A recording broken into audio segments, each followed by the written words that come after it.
Welcome back to the Movie Man. Today I will show you a 2015 space opera film, Jupiter Ascending. Spoilers ahead, watch out, and take care. In a university in St. Petersburg, math teacher Elsa falls in love with astrophysics teacher Maximilian when she finds him almost freezing to death while he looks at the stars. The couple soon marries and Elsa gets pregnant with a baby girl that Maximilian wants to name Jupiter even if Elsa hates it. One night, a group of thieves breaks into their apartment and robs them. Maximilian tries to at least make them leave his beloved telescope, but the thieves answer by shooting him before running away with their loot. Alone and depressed, Elsa decides to move with her relatives in Chicago and takes a ship to the USA. In the middle of the trip, the baby is born and Elsa names her Jupiter in memory of her husband. As she grows up, Jupiter's aunt tells her she is destined to achieve greatness and find true love. But years later, an adult Jupiter thinks her life sucks. As the daughter of immigrants, the only job she can find is being a cleaning lady for rich people. And on top of that she has to live with a big family in a small house, never having real privacy. Meanwhile on an abandoned planet far away, the three siblings from the powerful house of Abrasax meet after a long time. This planet is empty because the family harvests people from different civilizations to make a potion that keeps them young. Recently their mother died and left each of them some planets. The eldest sibling Balaam was the one to receive Earth, and Titus, the youngest, wants to buy it. Calic points out Earth is incredibly expensive, and Balaam leaves without a word. The next day, a hunter known as Cain appears in the streets of Chicago and is spotted by bounty hunters Razzo, Ibis, Falk. The trio watches Cain use a special gadget to get through a door, indicating none of them are from Earth. They're sure Cain is hunting the same victim as them and decide to follow him. The place Cain has broken into is a clinic, and he's checking out the profile of a patient named Catherine because he can use his advanced sense of smell to look for clues. When he comes out, he finds the trio waiting for him, so Cain activates his floating boots to run away. The trio opens fire to stop him, but after exchanging a few shots, Cain manages to escape, and Razzo tells her partners they should warn their boss Balaam. In the meantime, Calic talks to her servants because she wants to be part of the hunt on Earth too, but she doesn't want her brothers to know about it. Balaam is also talking to his people, and when he hears they've found a special geneprint in Catherine, he sends orders to get her killed. This Catherine person turns out a friend of Jupiter's. Tonight she's helping her find a dress, and while Jupiter is in the closet, she hears Catherine scream. When she takes a look, she discovers a group of gray aliens about to do something to Catherine's floating body, so Jupiter takes a picture with her phone. At that moment,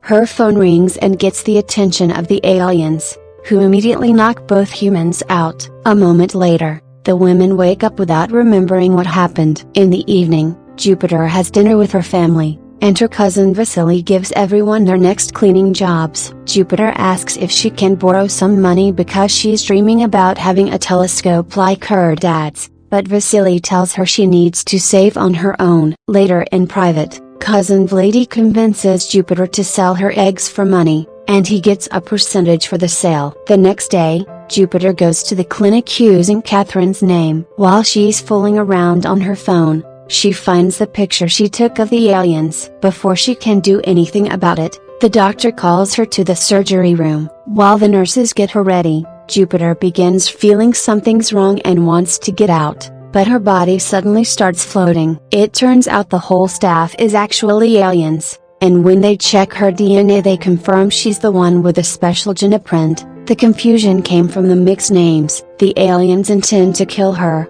but at that moment Cain shows up and shoots them all before rescuing Jupiter, who passes out. Meanwhile in a spaceship, Titus receives news that his hunter found the girl, so he sends transport to pick her up. Balaam also hears about the incident at the clinic and desperately orders his people to double the security deployment. 12 hours later, Jupiter wakes up in a strange room and immediately grabs Cain's gun to demand answers. Cain explains there are all kinds of life on many planets across the universe. For example, he's a half-human half-wolf that was bred for the military, but it didn't work out. The little gray guys are known as keepers and want to kill her because of her particular genes. To prove his story, Kane shows Jupiter the gadget that opens portals on walls and his floating boots. At that moment, Titus' spaceship sends a beam for them, so Kane picks up Jupiter to fly towards it. Unfortunately, Balaam's ships also arrive and make Titus' ship blow up. The explosion causes the pair to fall,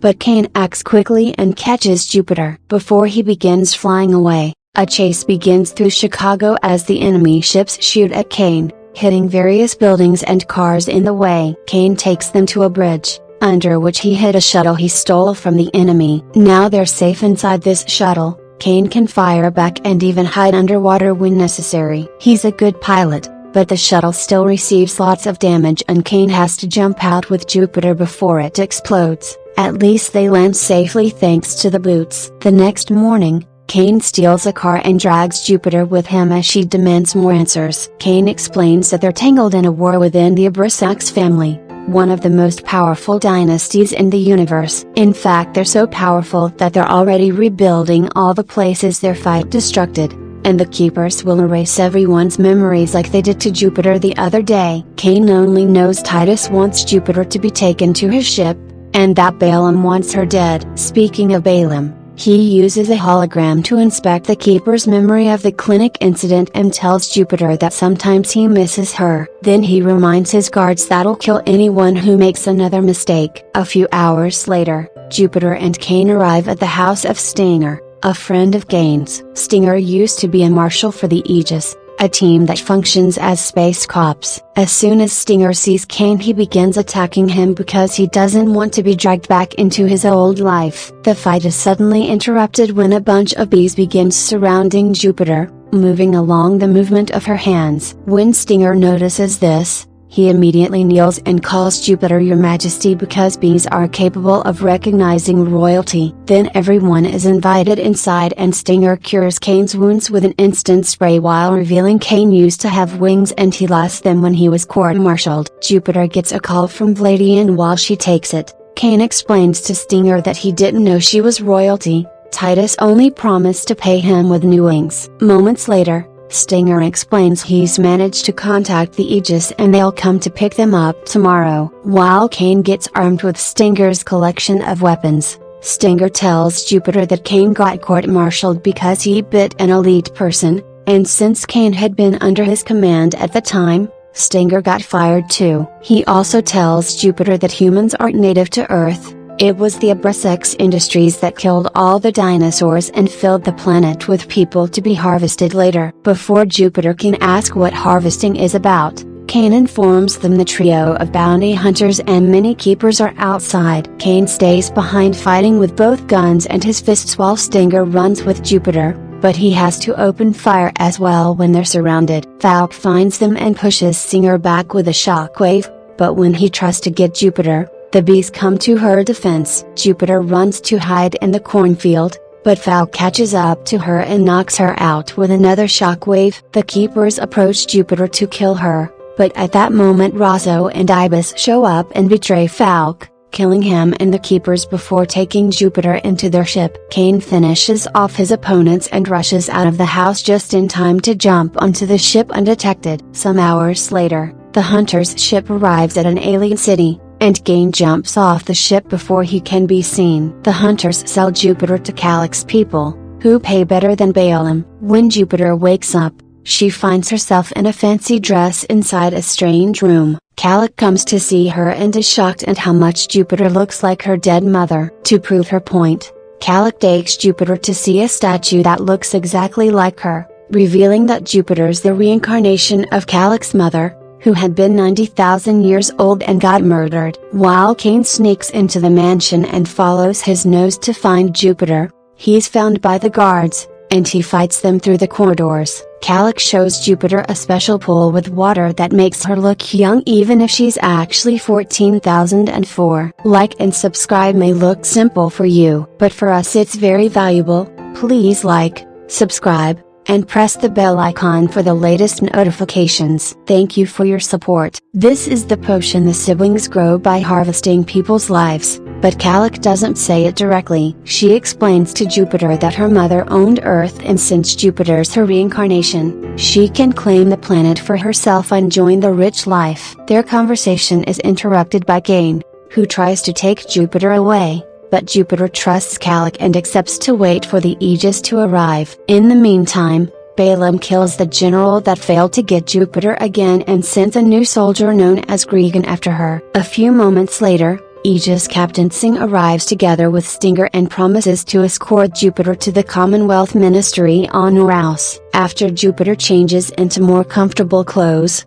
Cain checks on her and they have a sweet bonding moment. Jupiter tries to flirt with Cain, but he turns her down because she's royalty and he's just a dog. Eventually the ship makes it to Uranus, the original human's birthplace. An android guides Jupiter through many offices and lots of bureaucratic paperwork that becomes too tedious and almost impossible to finish. To get it done more quickly, the android ends up bribing an employee and Jupiter finally gets a seal on her wrist that brands her as royalty. Afterward, Jupiter wonders why Cain is still sticking around now all it's done, and he explains Stinger believes they may be accepted into the Force again if they help her. Unfortunately, when Stinger shows up, he's surrounded by bounty hunters and he betrays Cain because he made a deal with Titus. Moments later, Jupiter is taken to a different spaceship and meets with Titus, who promises he'll take her back to Earth if she accepts to have dinner with him. Meanwhile, Titus guards lock Cain in a cell. Over dinner,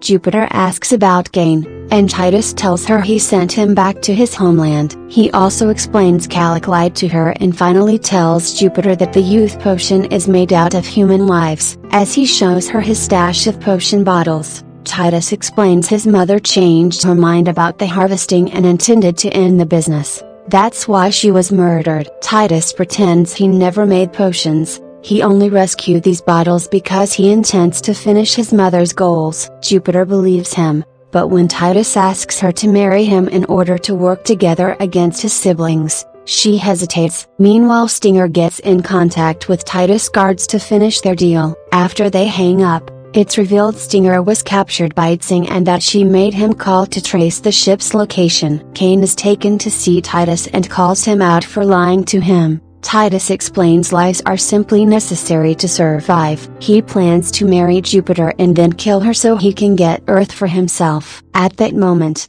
Cain is shot into space as punishment for his betrayal, and on his way out, he manages to kick something on the wall. Then Cain uses his boots to break the handcuffs and grab some of the wall debris, which turns out to be protective gear. Unfortunately, he can't make it back to the ship because it escapes through a portal. The gear doesn't have much oxygen left and Cain remembers Jupiter while thinking he's about to die, but thankfully the Aegis shows up just in time to rescue him. He informs the crew they need to save Jupiter and asks for Stinger's help.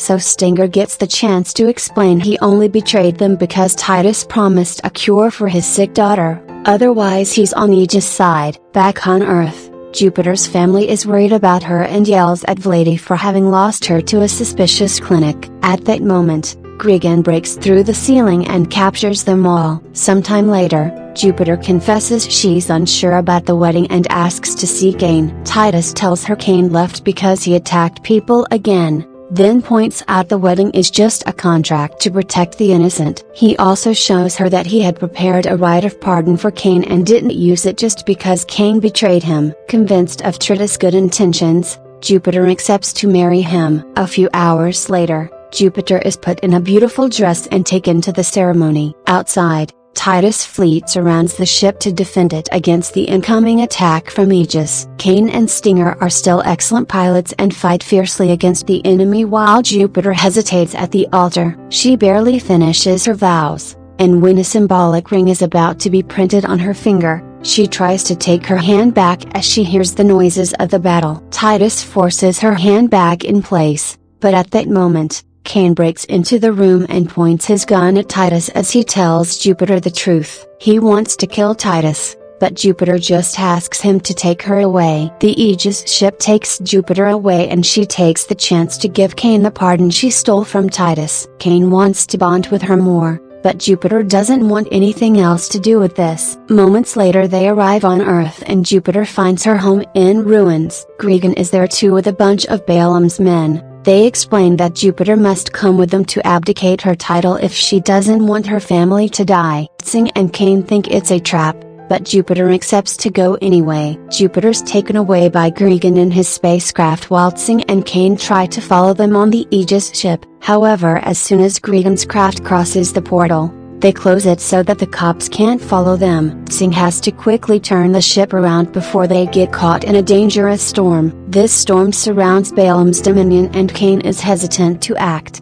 but Stinger comes and gives him a heartfelt speech about how much he needs Jupiter. Desperate to have his own pack, Cain decides to go to the planet alone. His shuttle is damaged by the storm and his landing ends up being a violent crash, damaging the gravity hull on its way down. At Balaam's dominion, Jupiter meets with him and accuses him of killing his mother, causing Balaam to slap her for it. Then Balaam makes Gregan almost kill Elxa, only stopping him when Jupiter accepts to sign the abdication to save her mother. However, when she's about to sign, she realizes Balaam will harvest her Earth soon, and she refuses to exchange millions of lives for her family. At that moment, Balaam's men inform him of the damage to the hull, and Cain suddenly breaks into the palace and attacks Gregan. Seeing her family will be safe, Jupiter destroys the abdication tablet, causing Balaam to try to kill her. Jupiter quickly gets him off her with a kick. Furious, Balaam orders his guards to kill Jupiter, but Cain is faster and rescues her by opening a portal right under her. He hides her in a safe spot while he shields her, and Jupiter kisses him before he goes back to fight Gregan. Jupiter then begins moving her family away while people on the planet begin evacuating since the broken hull makes it an unsafe atmosphere to live in. The opening of the blockage allows the Aegis to bring their ship closer. Balaam tries to attack Jupiter while she's distracted, but Jupiter got a gun from Cain and shoots him in the legs. The palace begins to crumble under the effects of the broken hull and an explosion breaks the floor under Jupiter, causing her and Balaam to fall. Cain wants to rescue her, but Gregan still insists to fight him and flies him out of the building by grabbing him with his tail. While Jupiter and Balaam miraculously save themselves by grabbing a broken railing, Cain frees himself from Gregan's hold and continues to fight on his floating boots. He makes the beast crash on the floor by hurting his wings, then he finally kills him by putting a portal around Gregan's neck. Afterward, Cain gets in contact with Aegis and gives them his location so they can rescue all the members of Jupiter's family. Meanwhile, Jupiter is trying to find a way out, but the building keeps breaking under her. She nearly falls plenty of times, but after a few dangerous jumps, she manages to re-enter the palace. Balaam's waiting for her and begins hitting her with a metal rod as he calls her mother, confirming he was the one who killed his mom and claiming that she had begged him to do it because she hated her life. Jupiter steals the rod and retaliates with her own attacks, but she refuses to kill Balaam because of her principles. At that moment, the building finishes crumbling and Balaam falls to his death. Jupiter falls too but gets rescued by Cain, who puts protective gear on her. There's no more time left, so Tsing opens a portal to leave with her ship. Cain notices this and immediately uses his boots to dodge all the falling debris and cross the portal as well. Minutes later, everyone is safely back in our solar system. Sometime later, Jupiter is back on her average routine, but she surprises his family by approaching everything with a more positive attitude. To apologize for the mess Vladi got her in, they gift her the telescope she wanted. Once she's done with work, Jupiter meets with Cain for a date. Now Jupiter has her own pair of floating boots, and Cain has his wings back. After sharing a kiss, they go flying together.